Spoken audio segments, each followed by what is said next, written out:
Glashow, Mr. Stephen Wickerhouse, distinguished guests, ladies and gentlemen.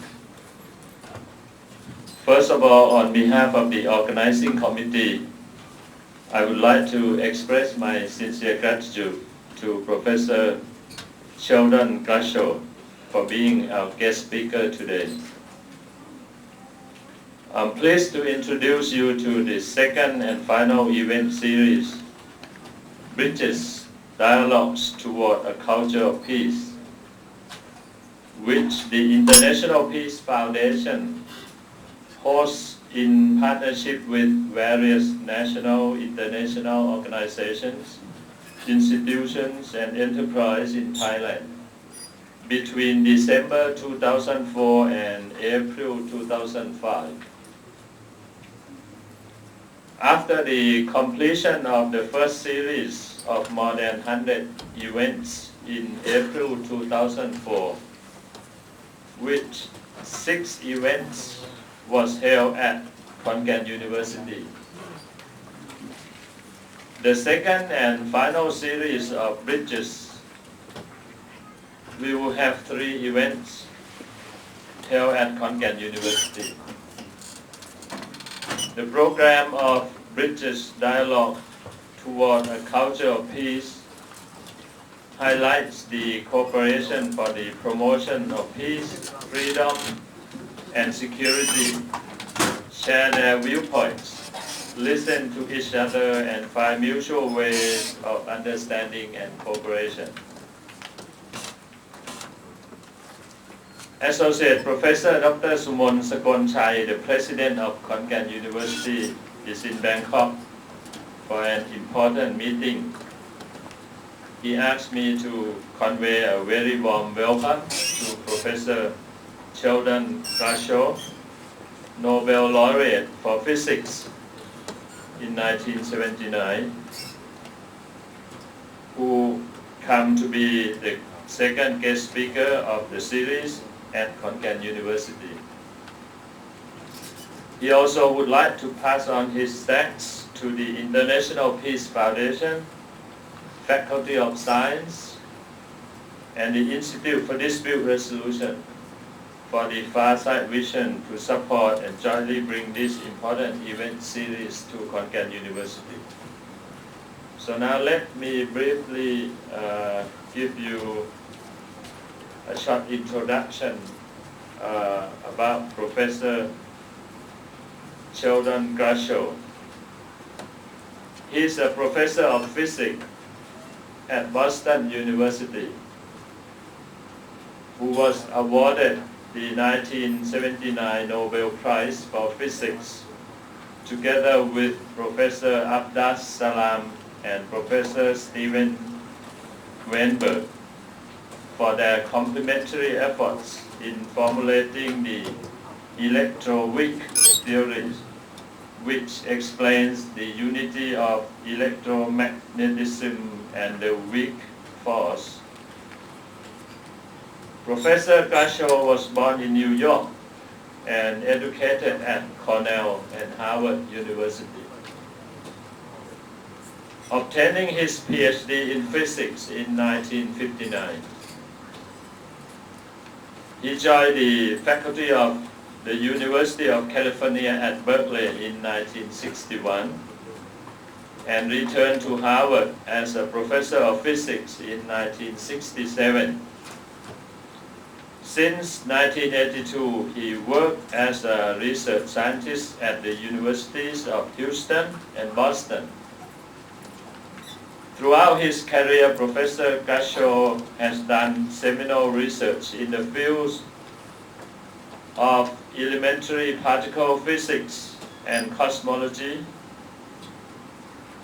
He invented a new property of quarks, which are the fundamental particles that constitute bigons and mesons.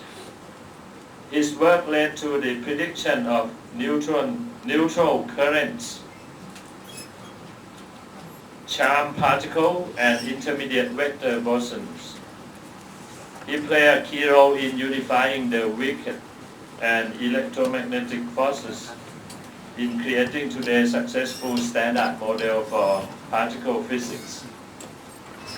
More recently, Professor Glashow has devised novel tests of Einstein's special theory of relativity, proposed an intriguing form of the neutrino mass matrix, and has excluded the possibility of universe that is matter, antimatter, symmetric. Distinguished guests, ladies and gentlemen, let us give Professor Sheldon Glashow a very warm welcome to deliver his talk. Professor Glashow.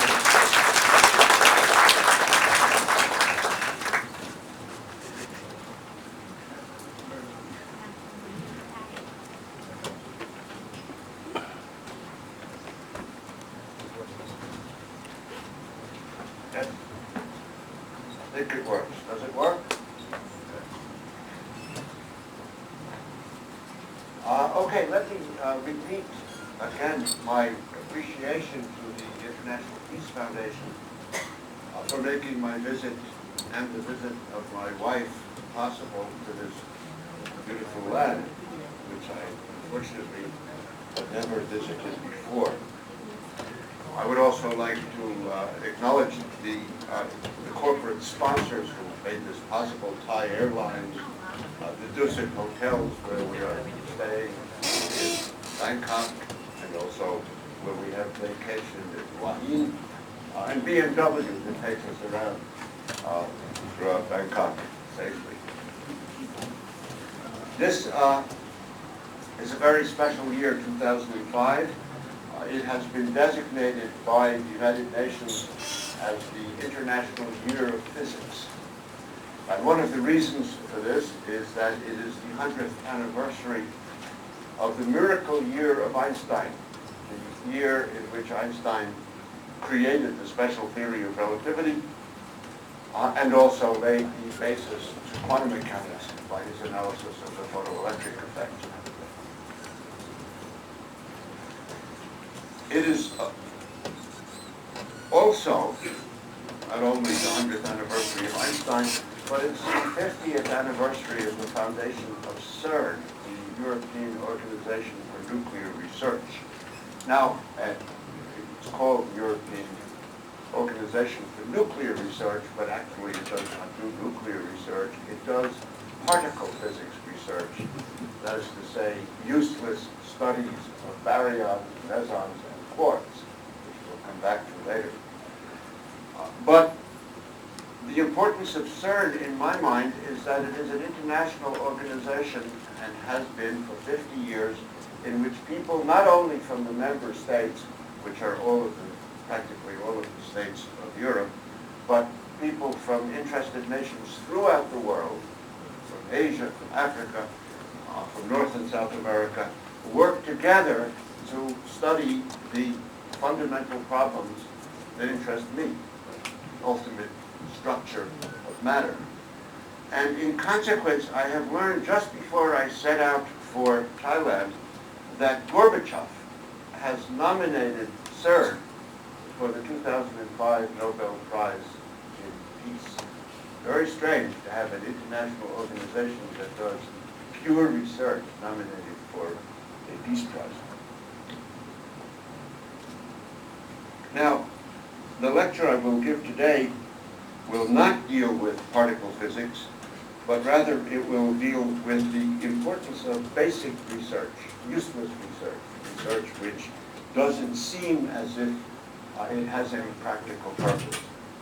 And in fact, I shall read from my prepared statements, which I understand you may have access to a translation of, a very strange translation, I think, but not my fault. Many politicians and spokesmen in industry and academia are convinced that society should invest exclusively in directed research, research aimed toward a product, toward an immediate benefit, toward something useful that would lead to job creation or improvements in the length and quality of human life. And also they believe that the pursuits of such exotic disciplines as I love particle physics and cosmology are useless and expensive luxuries that consume scarce resources rather than promoting economic growth. And if I may quote from a letter in The Economist, fundamental physicists would be hard-pressed to point to anything useful that was directly dependent on their work. It is far more important that we encourage our best brains to solve real problems and to leave theology, as they put it, to the religious professionals. I believe that people like this are sorely mistaken and they are advocating a very dangerous and counterproductive policy. The point is that science doesn't always follow preordained plans. We can write proposals and say that we're going to try to do X, Y, and Z, but probably we will accomplish W, which we didn't think of in advance. Science evolves through intelligent design sometimes, but often progress results from sheer accidental blind chance. And I will give several examples of how that has come about. The key word is serendipity, which is a word that derives from a fairy tale about three princes of Serendip in Sri Lanka. And the three princes of Serendip were continually falling upon new discoveries and new realizations that they were not looking for, and thus the word serendipity. Some examples. Herschel is a world-famous 19th century astronomer, perhaps one of the greatest astronomers that ever lived. He found the seventh planet, Uranus, and he made he did many things. He made a table, a collected list of all of the nebulae or galaxies that he could see, which is the basis of a compendium that is still in use by astronomers today. So as an astronomer, he's extraordinarily famous, and he did systematic studies of the heavens. But to physicists, he's famous for his, what we regard his greatest discovery, the completely accidental discovery of infrared radiation. He was, being an astronomer, interested in sunlight. And he knew, as anyone who goes to the beach knows, that sunlight brings heat as well as light. The question was, what color of light? Is it red light, or blue light, or green light, or yellow light that carries heat? So he used a prism and he broke the sunlight up into its various colors, and he put what you call them thermometers in each color. And just by accident, there was a leftover thermometer off to the side of the red, and that's the one that got hottest. And that's how he discovered his greatest discovery of infrared radiation. And that's why in a couple of years, the Europeans will launch a satellite, an infrared telescope called the Herschel Far Infrared Observer.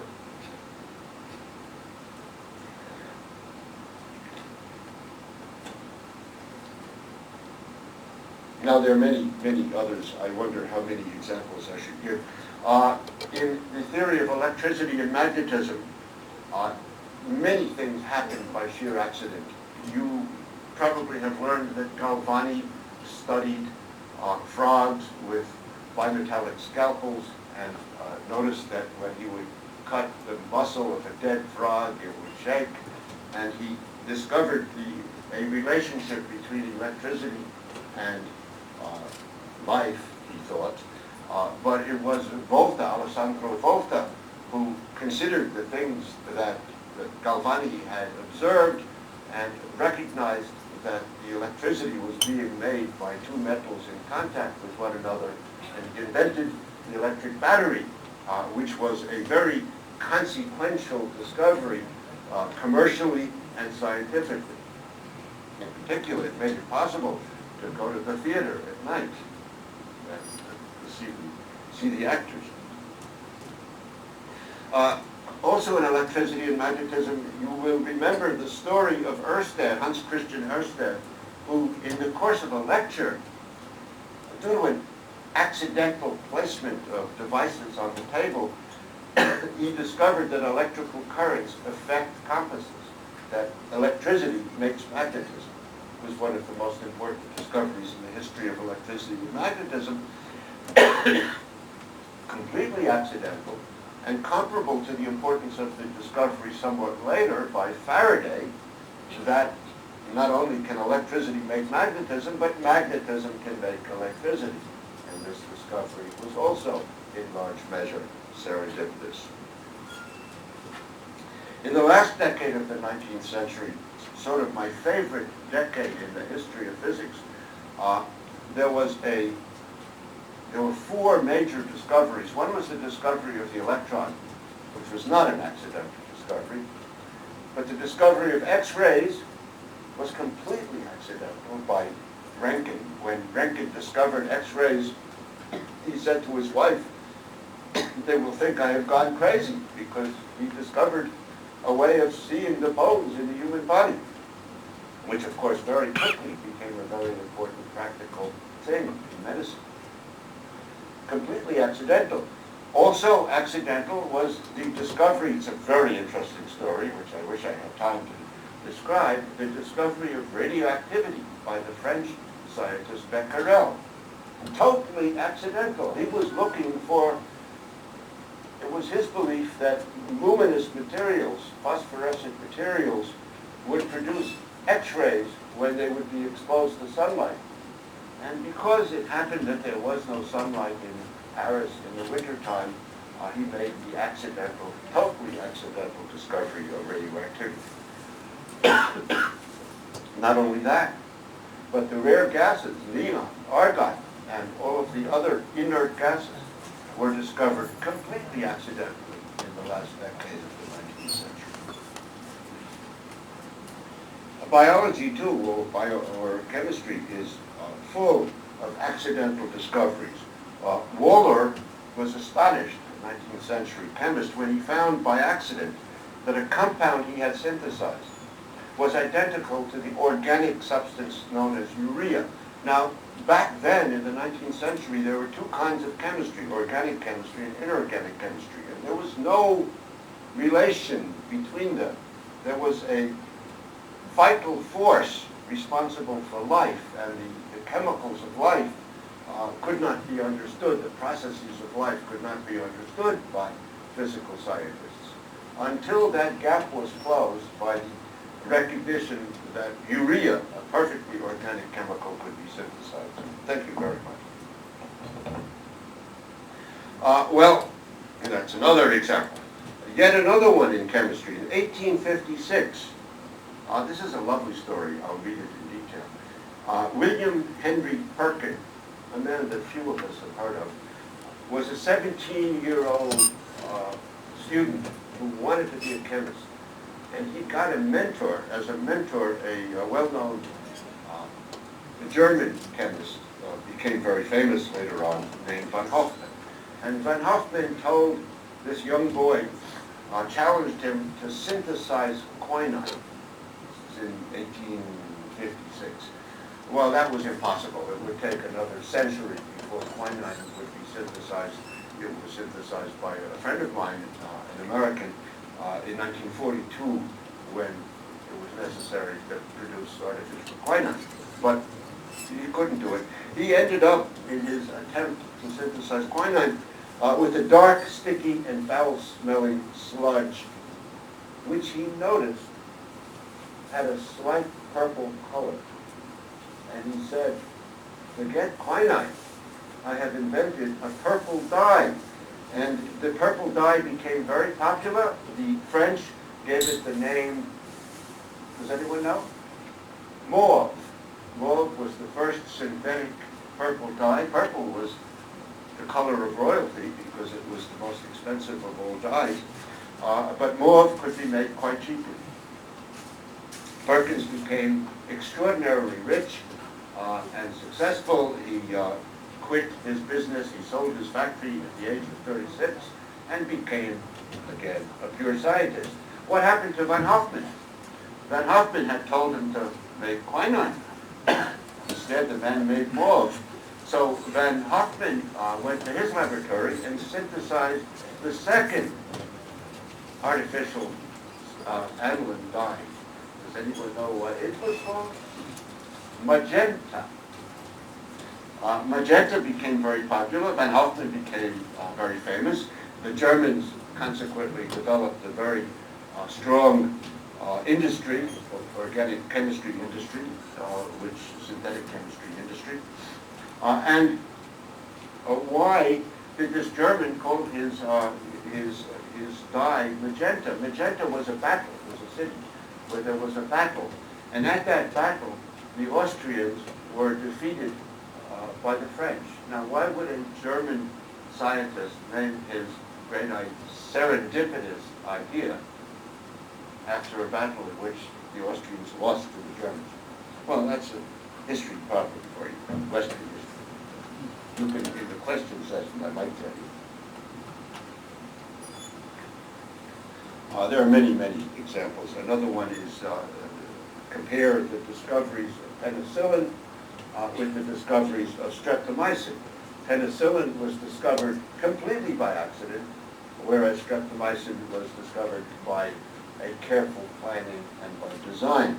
Fleming wrote when he won the Nobel Prize, "I might have claimed that I had come to the conclusion that valuable antimicrobial substances were made by moles, and that I set out to investigate that problem. That would have been a lie, and I prefer to tell the truth that penicillin started as a chance observation.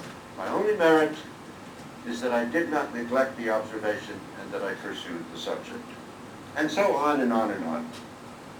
But now, so it's clear, I think, from this discussion that had Faraday, Roentgen, and Hertz focused on the real problems of their day, rather than on the stuff that they did, we may never have developed electric motors, medical x-rays, and radios.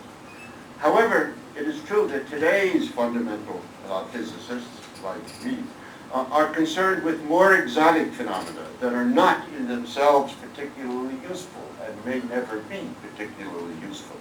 It is also true that this kind of research is expensive. It involves large telescopes, large accelerators, laboratories based in space or deep underground. Nonetheless, I will argue that this kind of work continues to have an enormous impact on our lives, that curiosity-driven science is at least as important as the search for solutions to specific practical problems. And I'll give 10 examples. Number one is informatics. The way information is handled today, particularly by the World Wide Web. Did you know, for example, that the World Wide Web was basically invented by physicists at CERN, the European Laboratory for Nuclear Research? It was originally a mechanism that would allow scientists at CERN to communicate data to scientists at the member states or at the other participating nations throughout the world, and it evolved into today's internet. Today, scientists, high-energy scientists, are working on the second generation of the internet, something they call the global grid, which will, I would imagine in another 10 years, become something that everyone will have heard of. It's a way of linking together thousands of remote computers to make an extraordinarily powerful computational network which could, for example, be used for predicting tsunami or monitoring for tsunami. It could be used for seismology, for keeping detailed medical records of people throughout the world, there are any number of commercial purposes it could have. Its original purpose will be for pure science. You will hear about that in the future, I'm sure. Computers, number two. Over the last few decades, computers have suddenly become essential to life as we know it in thousands of ways. When I was a graduate student 50 years ago, we had no computers. We had slide rules. There was no such thing as a computer. Today, computers are everywhere. Now, why is it that we have computers now and not a century ago? It's not because we have discovered a need for computers. Computers came and manufactured their own need. The reason we have computers is because of discoveries in fundamental physics that underlie modern electronics, developments in abstract mathematical logic that allows computer programs to be devised, and the need of nuclear physicists in the 1930s to develop a mechanism for counting events, counting what are called events, particle interactions. Not even Thomas Watson, the founder of IBM, could imagine what has happened to the computers of today. His company, after all, was called International Business Machine. A lot more than just business connected with computers. Cryptography. You buy things from the internet. You go to an ATM machine to get money. Banks can communicate with one another throughout the world securely using modern cryptography. Modern cryptography evolved from number theory. Number theory is the study of prime numbers, which are lots of fun, and I try to get my students at Boston University who are not scientists to be excited by number theory, but it certainly is a seemingly useless discipline. But it isn't useless at all. We have these number theorists to thank for the development of modern cryptography.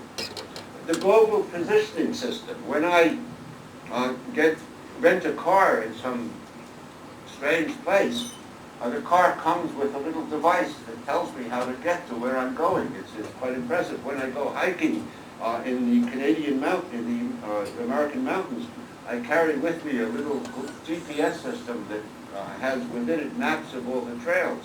So I know exactly where I am at all times. How did this wonderful and very inexpensive system, very precise and very inexpensive system, get developed? Oddly enough, it crucially depends on atomic clocks. Now, why are there atomic clocks? There are atomic clocks. I was at Harvard in the 1950s when Professor Khon made the third proof of the validity of Einstein's general theory of relativity. He showed that clocks slow down, that gravity affects the speed of clocks.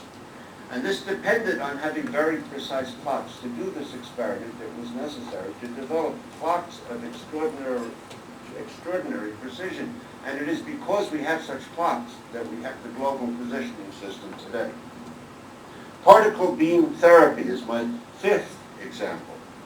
Using beams of elementary particles, beams of energetic protons produced at accelerators, or electrons, or alpha particles, or heavy ions, to cure disease, in particular to cure cancer, and for many other purposes in medicine. When I was at Harvard as a graduate student, we had an accelerator which was built at just the wrong energy. It was kind of useless for physics research. So my colleagues said, well, maybe it can be used for medicine.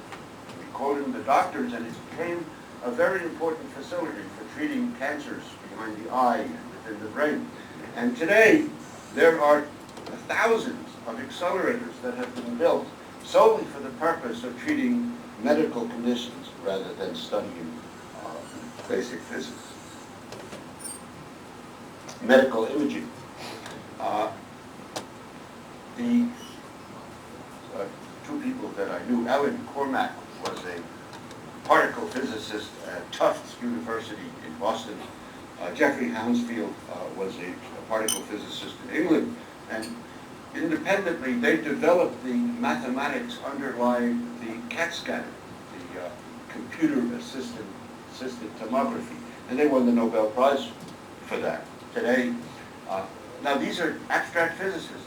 I mean, they're not trained, they didn't say, we're going to develop a device to look inside the body and get precise pictures of what's going on.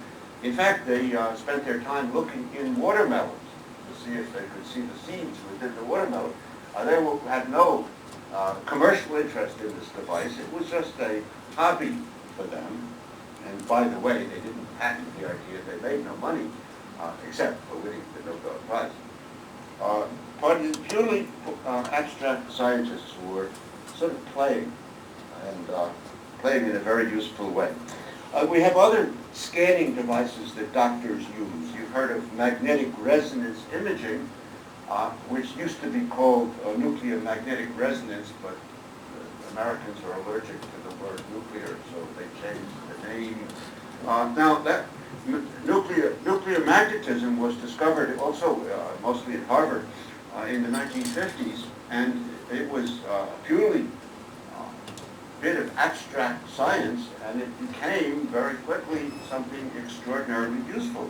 The same is true for positrons. Positrons are the first kinds of antimatter ever known, first discovered in 1932. But now there's something called positron electron tomography, another medical scanning device which uses positrons, which uses antimatter. And so we see that things which once were completely useless have become crucially important to modern technology.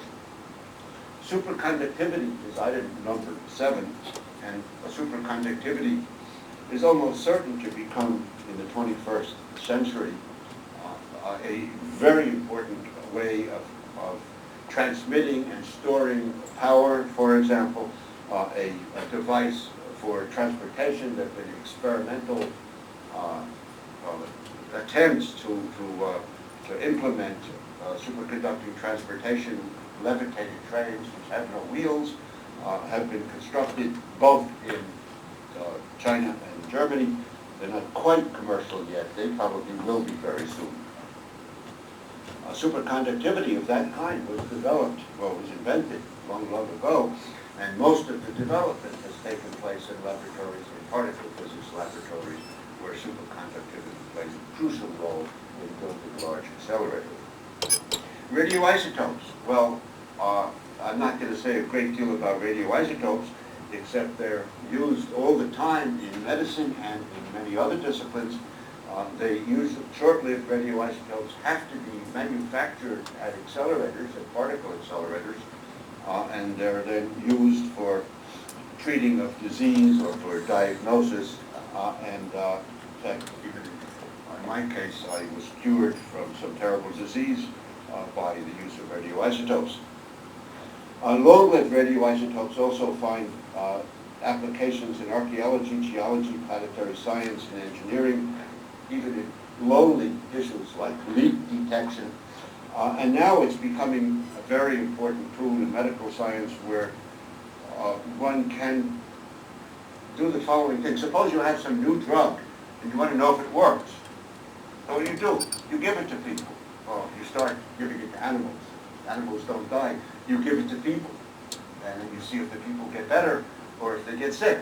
But so much better to give a tiny, tiny amount of the drug to a person that has no gross effect on the person, and then track down exactly what happens to those molecules in the body, what their metabolitic effect, do they do what they're supposed to do? This is the kind of thing that we can do, that we are doing now in modern technology. Our next item is synchrotron light sources, which you may or may not have heard of, but the synchrotron is a particle accelerator. There's one variety of particle accelerator. As typically, you make electrons go in a circle, faster and faster and faster. Now, when you make them do that, they radiate energy like wild, according to Maxwell's laws. And that was a problem at first because it's harder to get the electrons to get more and more energy because they're continually losing energy because they're radiating light. But that turned out to have a tremendous advantage. Now, one builds these synchrotrons in order to produce this light because it is a very intense sort of coherent light that can be used for many, many purposes. And today, there are 80 of these highly specialized synchrotron light sources that have been produced throughout the world, and they're sited in 23 different countries, all over the place. Neutron sources are another. I'll not go into the importance of spallation neutron sources, but they too are relevant throughout science. So again and again, there are many, many instances when, let me say it as I said it, many of the commercially important developments I have discussed make use of particle accelerators, devices that were invented say in California, the cyclotron in the 1930s, were invented and developed solely for the purposes of pure and some think pointless research. But today there are some 10,000 accelerators in the world, particle accelerators, of which only 100 or so are used for fundamental science. The rest are used for medicine, industry, commerce, etc. The other ones address the real problems of society, but there wouldn't be any accelerators if there weren't any people wasting their time on the useless disciplines. So I mentioned a number of spin-off technologies which were initiated by or evolved from or otherwise depended upon the researches of those who dedicated their lives to contemplating the universe. But there are some other good reasons for governments to continue to support seemingly useless, undirected basic research. If curiosity-driven research is so important, why should it be supported by public funds rather than private funds, is a question often asked. The reason is that there are kinds of science which yield benefits that are general rather than specific to individual products or processes. The eventual economic returns from this kind of research cannot be captured by any single company or any single entrepreneur. That is why most pure research is funded by governments with no immediate commercial interest in the results. Government support of undirected basic research must continue if there are to be further technological advances and economic spin-offs such as I have discussed. Another bullet. In a democratic society, it is surely the responsibility of the people to ensure that their governments adopt rational approaches to address societal problems, such as global warming, pollution, so many other problems facing us. In fact, I would argue that the most serious problem facing modern society, in my view, is the approaching end of the age of oil. Oil has been used only for something like oil from the ground, has been used only for something like 150 years. American oil production, America, when I was a child, was the biggest producer of oil. American oil production peaked in 1970 and has precipitously increased since. World oil production is still increasing, but is very likely to peak very shortly. It will then, production will decrease as countries like India and China have a rapidly increasing need for oil. This is a potential catastrophe. We need alternatives to oil. This is a very appropriate country in which to discuss this matter because the most likely alternative to oil is solar energy, and you guys in this country have a lot of sunlight, so it might be, if I were to say, advise this country on what technology they should focus on, it would be solar energy. It's just my feeling. Inspiration of youth. Today's ever more technological society depends more on brains than brawn. Scientists and engineers, as well as mathematicians and economists, will play a much more important role in the future than they have in the past. How do we encourage youngsters to be interested in science and math? And we're having fewer such youngsters in my country. How do we train enough teachers who are up to this task? We don't have them in my country. Children are naturally curious. They're fascinated by quarks and quasars, black holes, and the Big Bang. Perhaps by learning something, we can do a bait and switch operation by getting the kids interested in these exotic phenomena so that they will eventually have careers in science, engineering, or teaching. Lastly, it's very often the case that people who do useless research, cosmology or particle physics, will turn around and do something else at some point in their lives. And I'll just give three examples, three physicists who have moved outside of their field. One is my friend from graduate school at Harvard, Walter Gilbert. Now, Walter Gilbert was a particle theorist, like me. He was about a year ahead of me. He gave a course which I took at Harvard, which I could not understand because the equations were so long.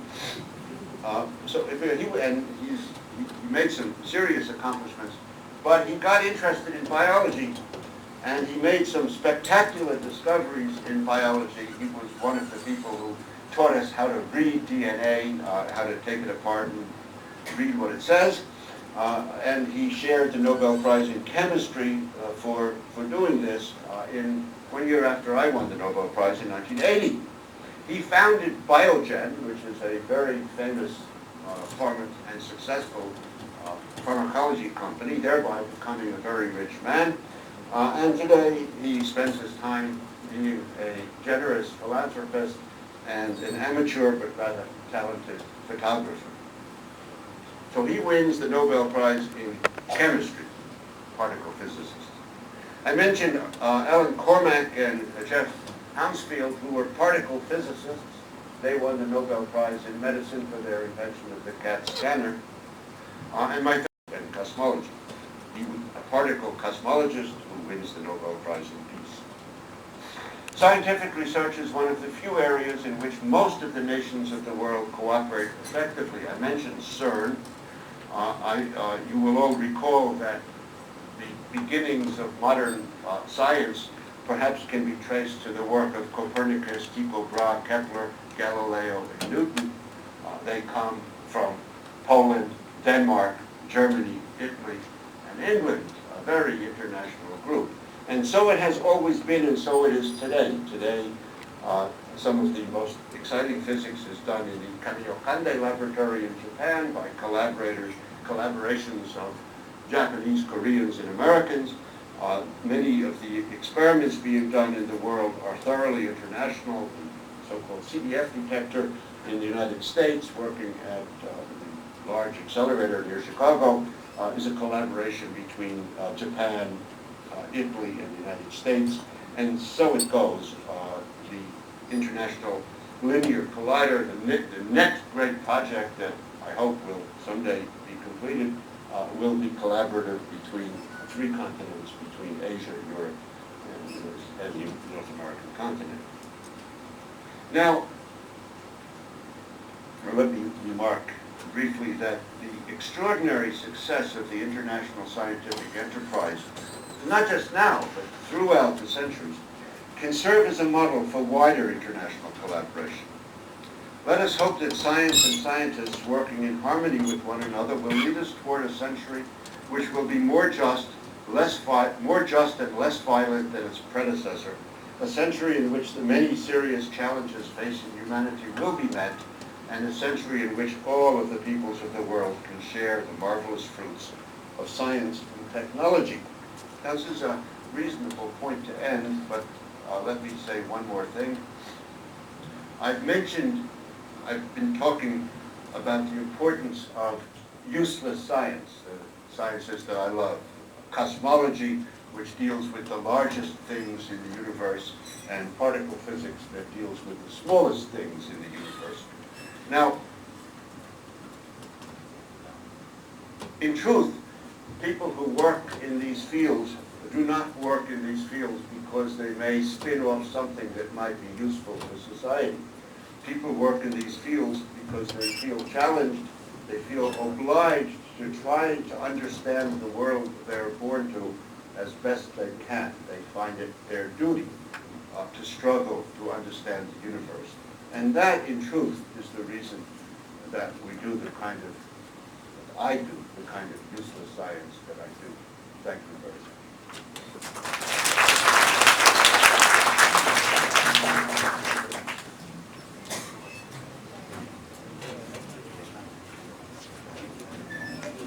Thank you very much, Professor Glashow. I hope all of you very much enjoy his talk as much as I do.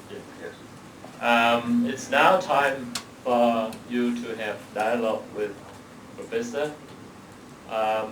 You can go to the microphone at the end, at the side there, or you just stand from where you are and just speak a little louder so people from all over the room can hear you. And for students, you can also ask in Thai. Ajahn Ian Thomas will help translate. Okay. Dr. Rong, please.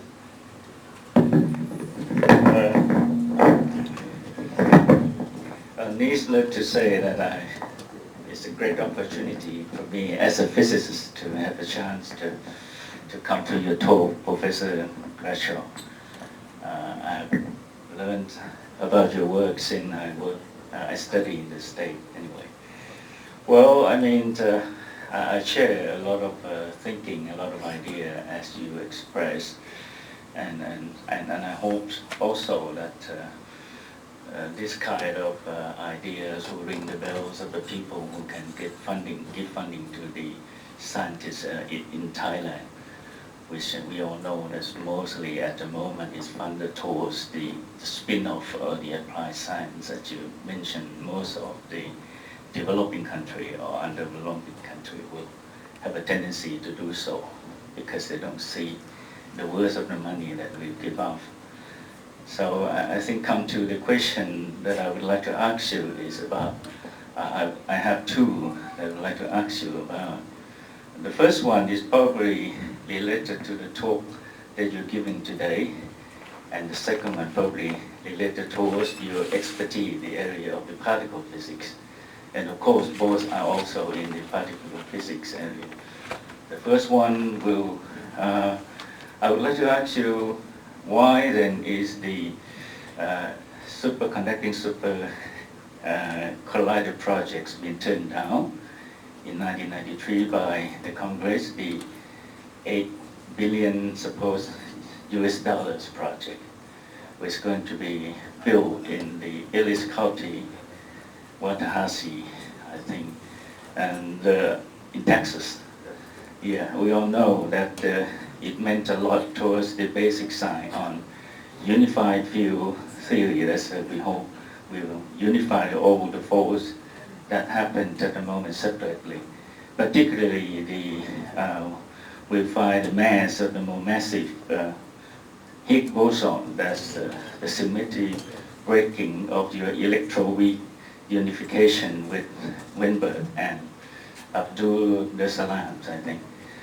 And unfortunately, it's turned down. I think, as far as I know, your high school classmate, Professor Steven Weinberg, have been pushed so hard towards that. And you as well, I suppose, as far as I know. And will that project will be revised, or as we all know, the LHC, the Large Hadron Collider at CERN, will be working pretty soon now, isn't it? That one, if the SSC can be revived, that will be the largest, and it meant a lot towards the basic physics in high energy and elementary particle. That means we can move towards the energy of the Planck scale a bit further on that, isn't it? Secondly, we'll probably like your comments on the M theory, membrane theory. Whether are we heading towards the right direction at the moment? The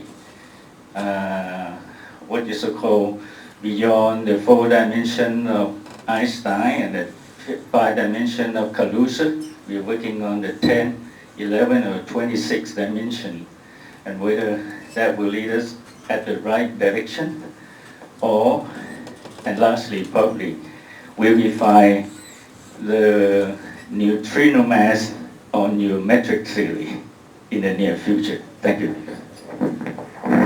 Well, yes. I'll do my best. Let's begin with string theory, superstring theory, or what is sometimes called M theory. There are many questions. Well, we have what's called the standard theory of elementary particle physics, which is based on a marriage between quantum mechanics and special relativity, known as quantum field theory. And that is an extraordinarily successful theory of physics, but it leaves many questions unanswered and indeed unanswerable, such as why are the masses of the particles what they are, and exactly what the mechanism is that leads to what's called electroweak symmetry breakdown, which thereby results in particles acquiring mass. In order to, well, many such questions, I can give a long list. And the string theory in its modern form, superstring theory, began about 20 years ago when a few scientists thought they had a very promising lead to construct a truly unified theory that involved all of the interactions of physics, including even gravity, and that they were hopeful at that time that they could develop such a theory that would be an extension of the theory we then had and now have. That is, throughout the history of science, what you want to do is create a theory that explains what you had, the successes of the past, as well as producing predictions for the future. For example, when Einstein invented 100 years ago the special theory of relativity, it did not contradict classical mechanics, but it included classical mechanics and extended classical mechanics. It defined the boundaries of validity of classical mechanics. Well, anyway, the dream was to create this new theory. Very similar dream to the dream that Einstein had between his creation of the general theory of relativity in 1916 and his death in the 1950s. Einstein wanted a unified theory that would describe particles and would describe electricity and magnetism and would describe gravity, a unified field theory, he called it. And he strove throughout his later years with his eyes blinkered. He did not seem to care about the new experimental discoveries that were taking place in nuclear physics. And with a complete lack of success, he squandered his later years. He did nothing. And most people regard these later years of Einstein, where this brilliant man who had done so much wasted his time in a fruitless attempt to find a unified theory, most people regard that as a tragedy. Now, in the past 20 years, hundreds, no, thousands of the best and brightest scientists have been lured by the dream of superstring theory and have been struggling to create a unified theory of everything that would include the present enormously successful standard theory and would also answer other questions. And at this moment, to this moment, they have not succeeded at all. They have failed totally. They do not have a theory that can be proven right or even proven wrong. Their theory makes no prediction, and their theory does not answer any of the questions like why there are 6 quarks, etc., that puzzle us about the standard theory. And yet, recently in Aspen, California, Aspen, Colorado, I attended a celebration of superstring theory where they were drinking champagne and toasting one another. You see, when one person wastes 30 years of his life, it's a tragedy. But when 1,000 people waste 20 years of their life, well, they must celebrate. I think the discipline has failed. So that is my communication about string theory. There's lots of exciting new mathematics.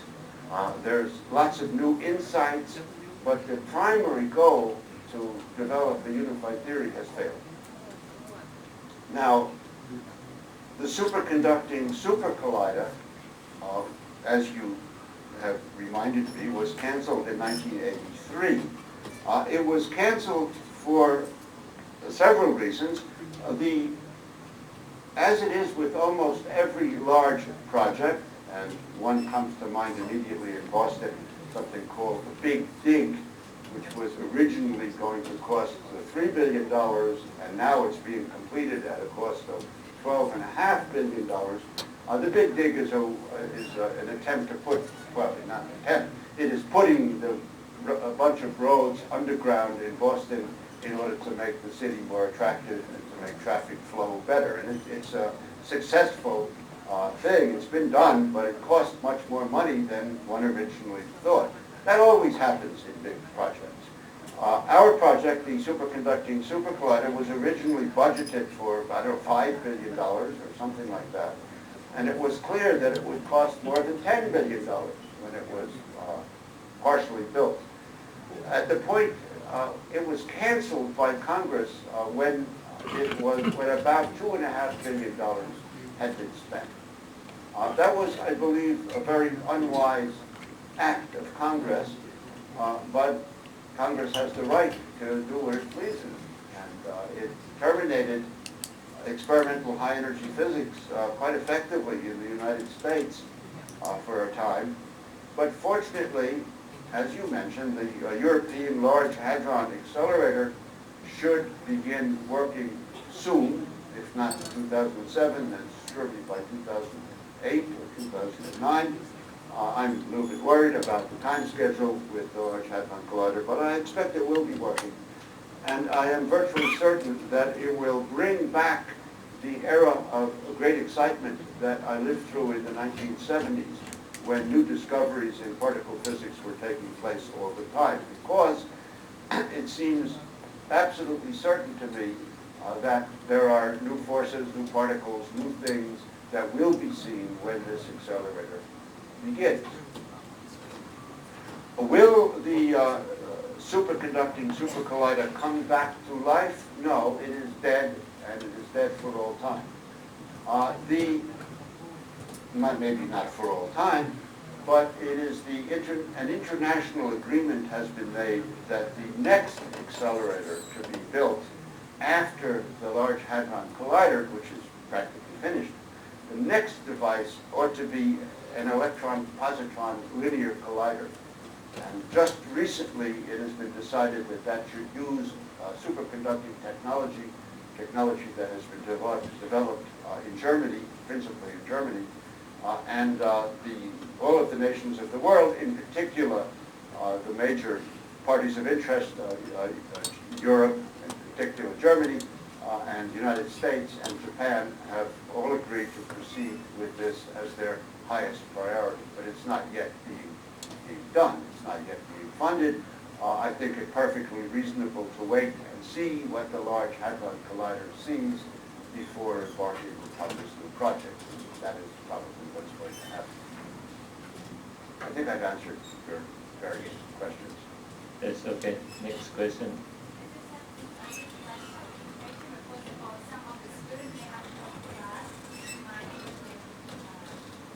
Leave. Do what? Okay. Some students have to leave to go back to the classroom. And so? Yes.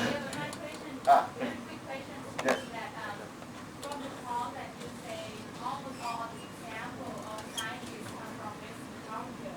And I know it doesn't matter to discover the science or cultural theories.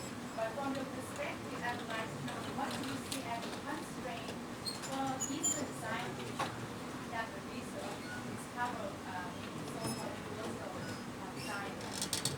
Well, you know, the restriction of science yeah, most of the developments in the past, at least for the past 100 years, have come from Western Europe. But that is certainly changing today. And for example, last year the Nobel Prizes, there were 2 Japanese prizes, one in chemistry and one in physics, among the various prizes.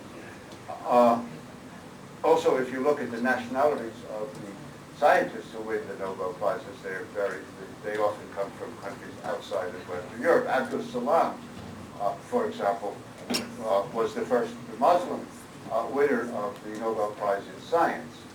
And there will be many more of them.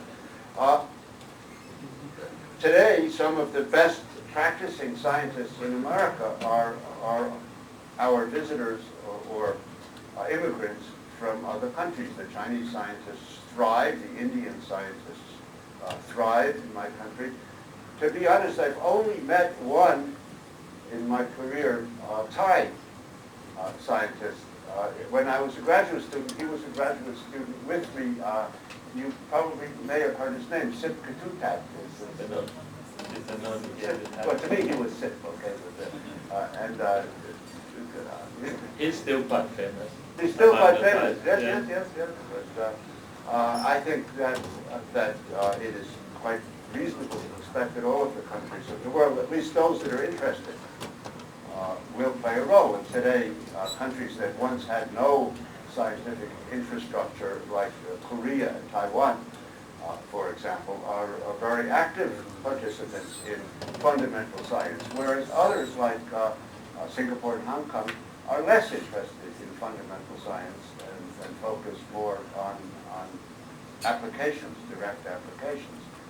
Thailand at the moment seems to be focusing on a purely applied science direction, and I don't think that's wise. I think there should be more of a balance between pure and applied science. Which our Prime Minister heard you. I didn't think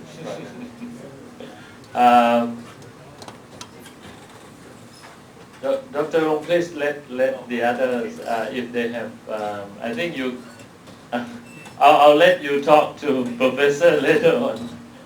Any other questions? Anybody else want? Yeah. Professor Glashow just told me that he went to Bangkok Christian College. Oh, had students. And he got So many 20 good questions. Oh, no, So- the 20, there were 20 I had no time to answer. Yeah. I only asked. He had lots of good questions, so let's have one good question from our student here.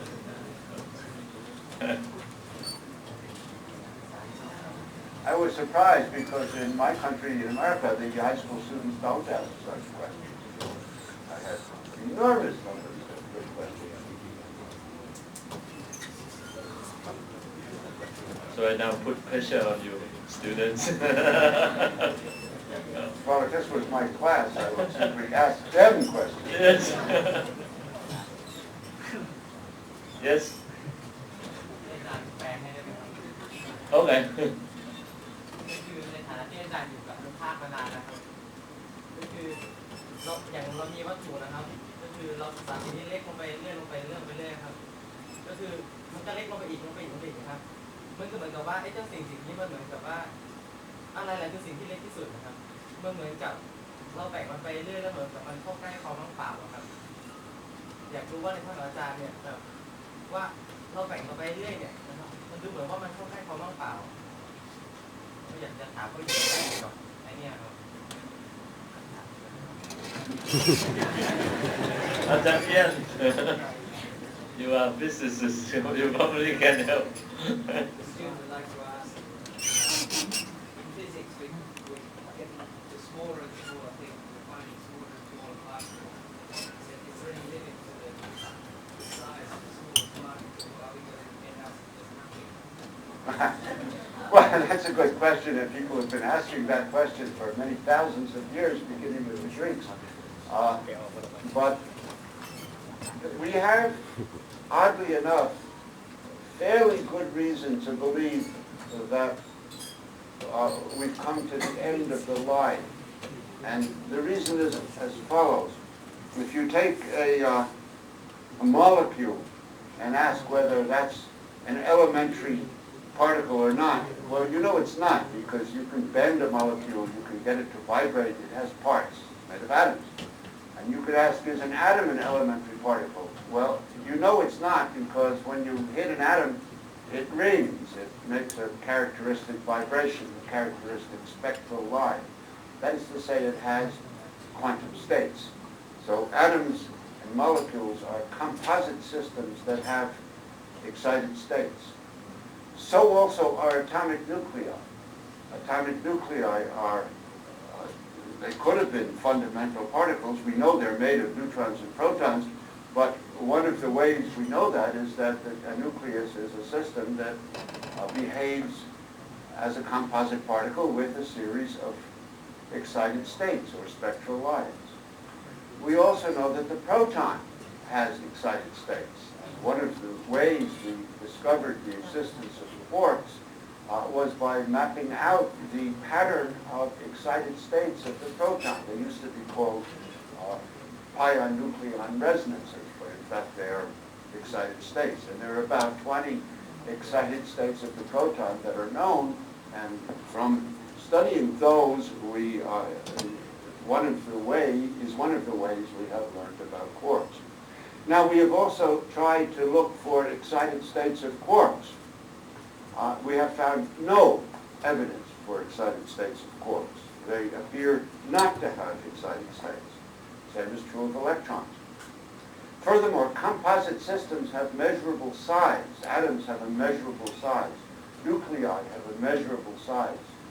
Nucleons, like protons and neutrons, have a measurable size. Quarks appear to be point-like, so that there is no evidence whatever for a composite structure to quarks. And furthermore, it's very hard to imagine how quarks could be built out of simpler things.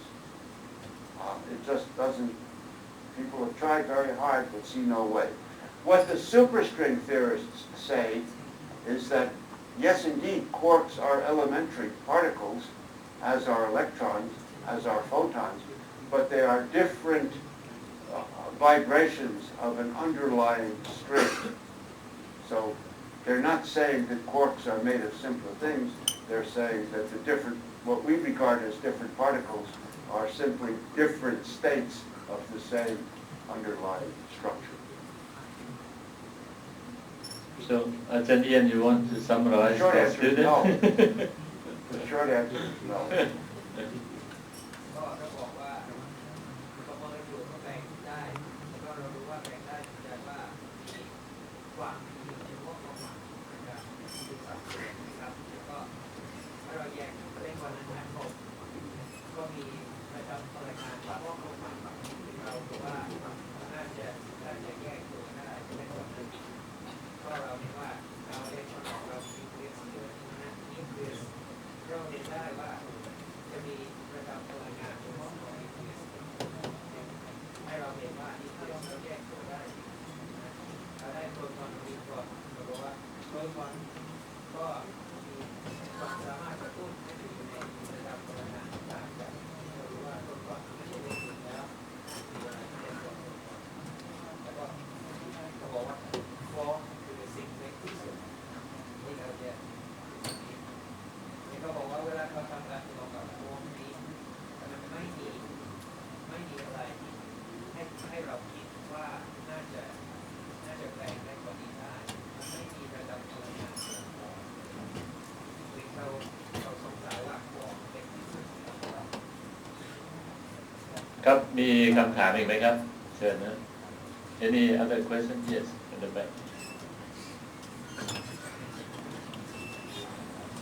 อยากทราบว่ารางวัลโนเบลที่อาจารย์ได้มานี้ได้มายากหรือเปล่าแล้วเกิดงานวิจัยที่อาจารย์ทำอาจารย์มองเห็นความสำเร็จล่วงหน้าว่าจะได้รับรางวัลหรือความประสบผลสำเร็จหรือเปล่าถ้าเกิดมันงานไม่ประสบผลสำเร็จแนวทางที่ทำมานี้พอจะใช้ประยุกต์ทำงานอื่นต่อหรือว่าอาจารย์จะเปลี่ยนสายไปเลยหรือว่าจะเดินทางต่อไปโดยที่แบบยังไม่เห็นจุดสำเร็จเลยว่างานสายวิทยาศาสตร์นี่บางอย่างเป็นการค้นพบสิ่งใหม่ๆซึ่งเราไม่สามารถรู้ได้ล่วงหน้าว่าจะเกิดอะไรขึ้นล่วงหน้า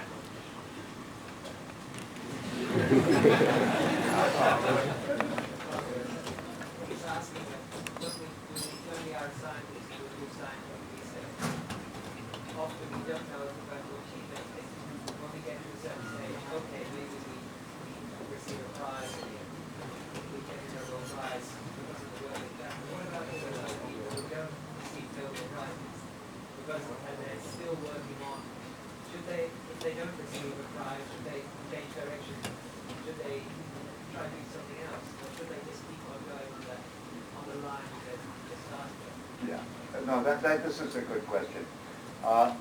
The problem with the Nobel Prize is that some people give it too much importance.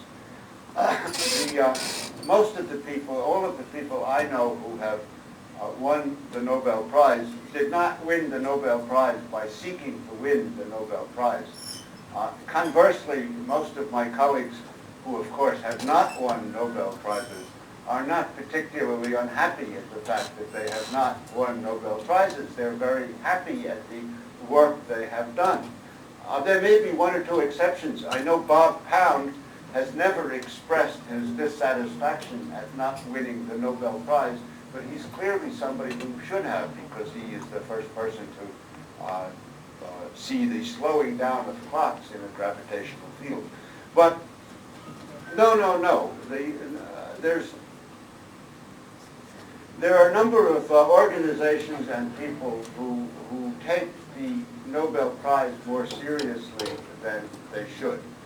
One of them is the International Peace Organization, for example, which has brought over a dozen Nobel Prizes. Now, we're not smarter than the people who don't have Nobel Prizes. Maybe we're reasonably smart, but not particularly smart. And we're just lucky. I just happen to be doing the right thing at the right time.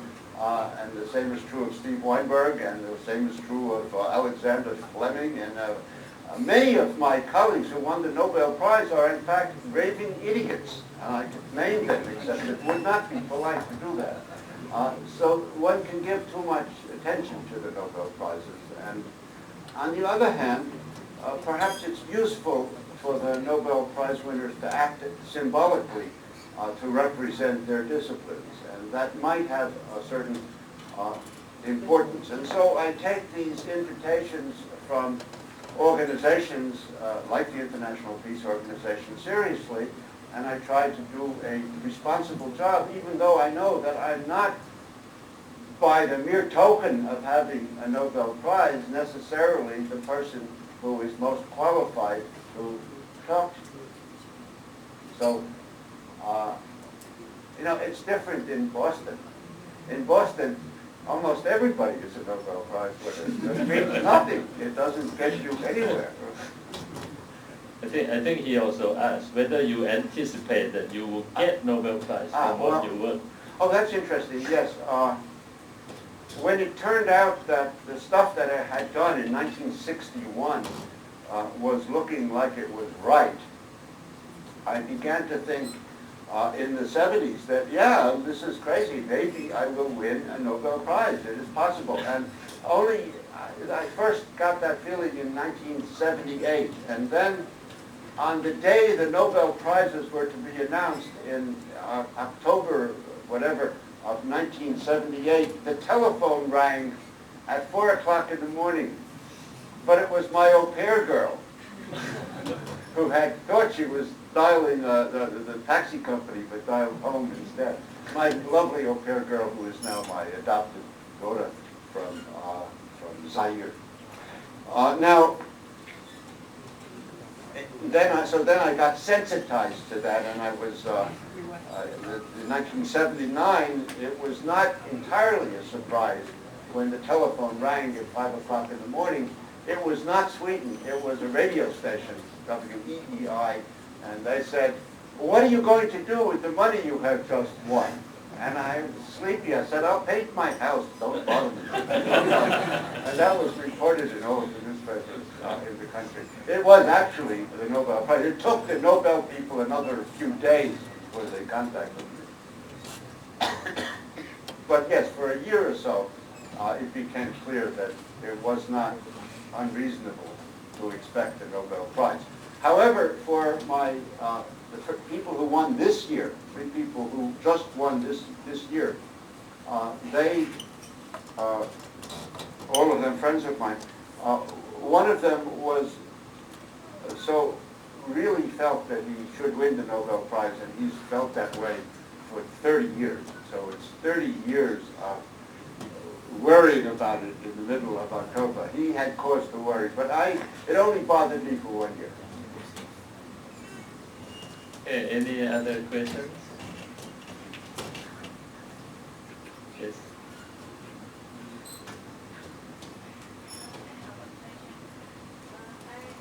I know the technology and science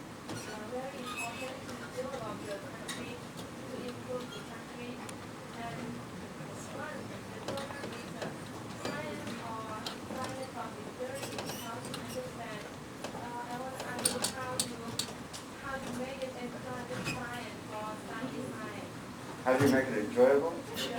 Well, yeah, well, I really don't know how to answer that question. I always found science fun, and I always found the other courses to be tedious and boring. I did not like history courses. I did not like reading Plato or the Bible or anything else. I did read science fiction, but I was not, I just found science to be fascinating throughout my life since the time I was perhaps 10 or 11 years old. And I also enjoyed mathematics, mathematical puzzles. When I was in high school, I still enjoy such puzzles today. So I don't know, maybe there are people who like mathematics and science, and there are people who don't. People who like mathematics and science should do mathematics and science. People who do not like mathematics and science should stay away from mathematics. Well, I think perhaps, I don't know whether you have got your book with you or not. Perhaps we should translate your book, The Passion to Learn and Passion to Know. I remember you wrote one on that. Is that right? The passion to know or to learn science or something like that. I didn't write anything with that name, but something about the passion of learning physics. I don't know. okay. Since I don't have the book and can't remember even writing it, I don't think we can discuss that. Well, I just would like to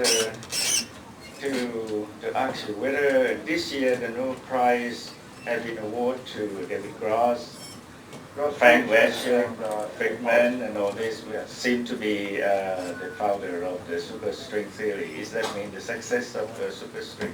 No. Absolutely not. No, the prize was given for a certain calculation that was done at the same time, more or less, by each of the three people, Gross, Wilczek, and this was a calculation that enabled the creation of the standard model. It has nothing whatever to do with M theory or string theory. It is wholly framed within quantum field theory. What they discovered is that in modern language is that non-abelian gauge theories are asymptotically free.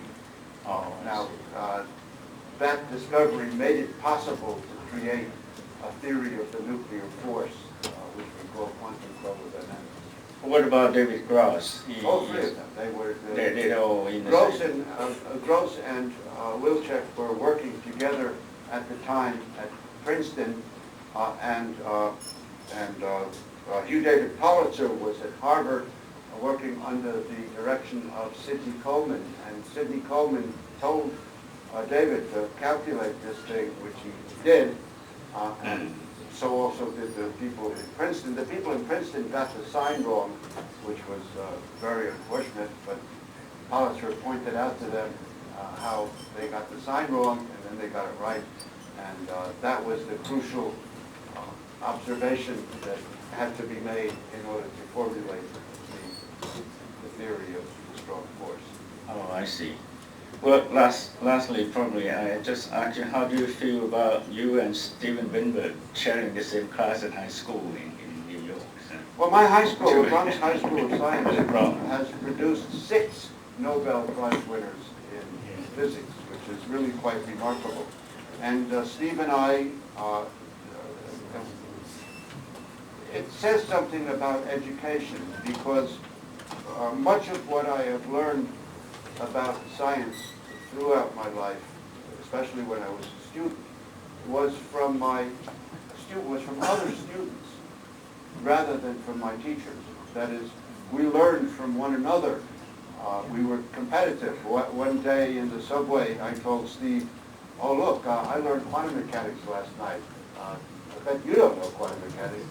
And he was very unhappy. And then the next day, he would learn quantum mechanics, and he would say to me, "Shelley, I've learned calculus of variations last night. I bet you don't know that." And I was very unhappy. And we would compete with one another to learn some things about science a bit precociously. So that when we went to college, we we were experienced with the language of science, if not the actual substance of science. But we learned a great deal from one another. And throughout school, I learned as much from my peers as from my teachers.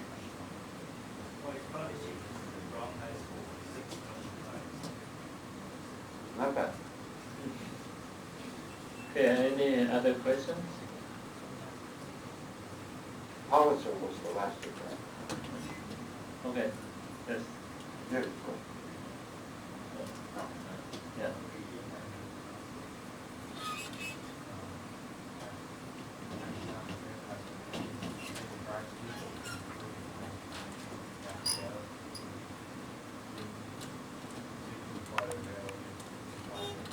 Yes.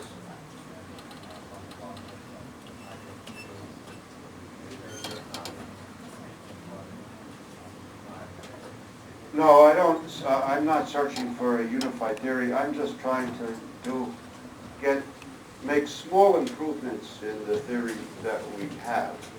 And for a time, I still am interested in neutrinos because although there are no really big accelerators working today, there's been a lot of research on neutrinos done in Canada and in Japan, and we've learned a great deal about neutrino masses and neutrino oscillations.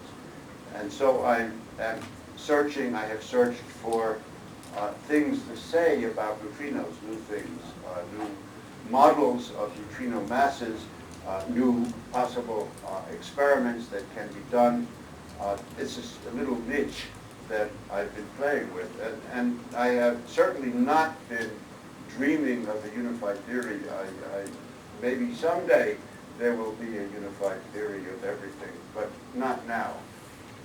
So, in fact, 5 years ago, I moved from Harvard University, which is perhaps the greatest university in the world, to Boston University, which is not the greatest university in the world.